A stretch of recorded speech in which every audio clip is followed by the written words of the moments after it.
Sveiki visi.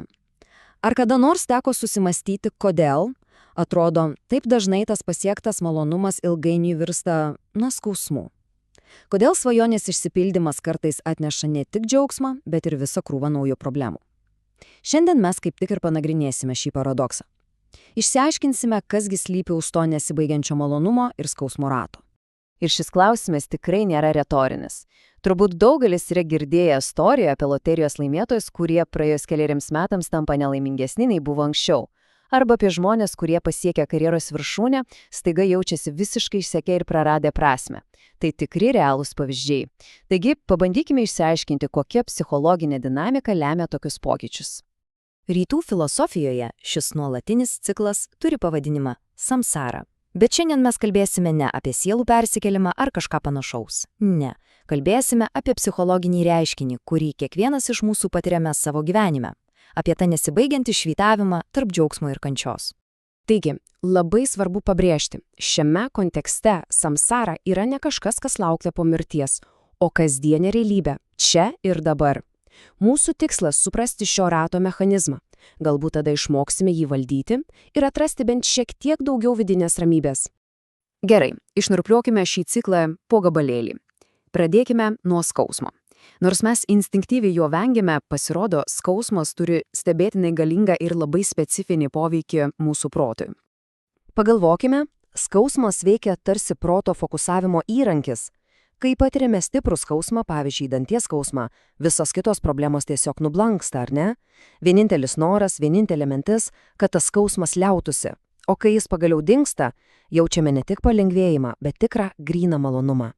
Ir kas įdomiausia, kuo didesnis buvo skausmas, tuo intensyvesnis malonumas jį pakeičia. Pabandykite prisiminti, kai sergama gripu ir jaučiamasi tikrai prastai, ar kas nors svajoja apie paaukštinimą darbe? Vargu. Visas pasaulis susitraukia į vieną troškimą – vėl jaustis sveikam. Skausmas tiesiog atima iš mūsų gebėjimą norėti kažko daugiau. Jis visą dėmesį sutelkia į vienintelį tikslą – palengvėjimą. Ir šis skausmo mechanizmas, žinoma, gali būti panaudojamas ne tik asmeninėme, bet ir socialinėme lygmenyje. Istorijoje galima rasti daugybę pavyzdžių, kai sukeliant ekonominius sunkumus ar atimant pagrindinius patogumus, siekiama nukreipti žmonių dėmesį nuo politinių ar socialinių problemų. Tai tik parodo, koks galingas yra skausmas kaip proto valdymo įrankis. Gerai, dabar pereikime prie kitos malonesnės pusės. Atrodytų, kad išsprendus problemą ir pasiekus malonumą viskas turėtų būti tiesiog puiku. Tačiau būtent čia pasirodo ir slypi patys didžiausi spąstai. Ar pamenate, kaip stipriai troškote naujausio telefono modelio? Pirmą savaitę jis atrodė tiesiog nuostabus, bet po mėnesio jis tapo tiesiog įprastų daiktų. Tai tobulai iliustruoja malonumo paradoksą. Pats didžiausias džiaugsmas slypi siekyje, laukime, o ne pačiame pasiekime. Ir štai čia atsiskleidžia esminis skirtumas tarp skausmo ir malonumo.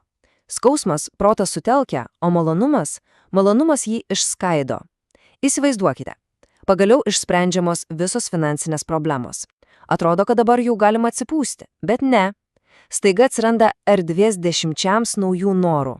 Norisi geresnių santykių, įdomesnio darbo, daugiau kelionių. Taip vienos problemos sprendimas atveria duris 10 naujų. Bet kodėl taip nutinka? Kodėl negalima tiesiog mėgautis tą pasiektą laimę? Šaltinis, kurį analizuojame, išskiria 3 pagrindinės priežastis, 3 mechanizmus, kurie paverčia džiaugsmą kančia. Ir tai yra godumas, neišmanimas ir savirefleksija stoka. Taigi, pirmoji priežastis – godumas. Tai tas vidinis balsas, kuris niekada nesako gana. Pasiekus vieną tikslą, jis iškart pirštų baksnuoja į kitą, dar aukštesnį. Tai lyg bėgimas ant bėgimo takelio. Kad ir kaip greitai bėgtom, visada lieki toje pačioje vietoje. Antroji priežastis – neišmanimas. Bet čia kalbama ne apie akademinių žinių trūkumą, ne. Tai išminties stoka, kuri verčia mus aklai tikėti, kad išoriniai dalykai – naujas automobilis, didesnis namas ar prestižinis darbas – gali suteikti ilgalaikę tikrą laimę. Tai nuolatinis tų pačių klaidų kartojimas, kiekvieną kartą tikintis vis kitokio rezultato. Na ir trečioji priežastis – savirefleksijos stoka. Tai tiesiog nesugebėjimas sustoti, atsitraukti nuo kasdienių rūpesčių ir paklausti savęs, o kodėl aš to siekiu? Ar tai tikrai padarys mane laimingesniu? Be šių klausimų mes tampame automatizuotosiais savo pačių troškimų vergais. Tai ką daryti? Ar esame pasmerkti amžinai suktis šiame voverės rate? Pasirodo nebūtinai.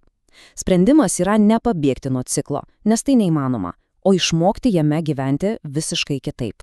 Žiūrėkite, šaltinio autorius siūlo tokią gana atvirą gyvenimo sudėties diagramą. Pasak jo, didžiąją gyvenimo dalį, net 70% sudaro skausmas arba neutrali būsena. 20% ramybė, o tikras euforiškas malonumas vos 10%. Jei tai bent kiek tiesa, galbūt vaikytis tų trumpalaikių džiaugsmo akimirkų yra tiesiog beprasmiška? Gal prasmingiau būtų siekti ne euforijas, o tos vidinės stabilios ramybės? Būtent čia ir slypi visas raktas. Išsivadinimas – tai ne kančios panaikinimas, o gilus, fundamentalus suvokimas, kad viskas yra laikina. Tiek skausmas, tiek malonumas ateina ir išeina. O nirvana – tai būsena, kai sugebama stebėti šias gyvenimo bangas, bet nesusitapatinti nei su viena iš jų. Tai vidinė ramybė, kuri nepriklauso nuo išorinių aplinkybių. Šaltinio autorius savo analizę baigia budistiniu palinkėjimu, kuris iš esmės reiškia linkėjimą pasiekti nušvitimą. Galbūt tai ir yra tikrasis tikslas – ne vaikytis trumpalaikių malonumų, o išmokti ramiai priimti nuolatinius gyvenimo pokyčius. Galbūt tikroji laimė tai ne pasiekti viršūnę, o tiesiog išmokti mėgautis pačia kelionė, su visais jos pakilimais ir nuosmukiais.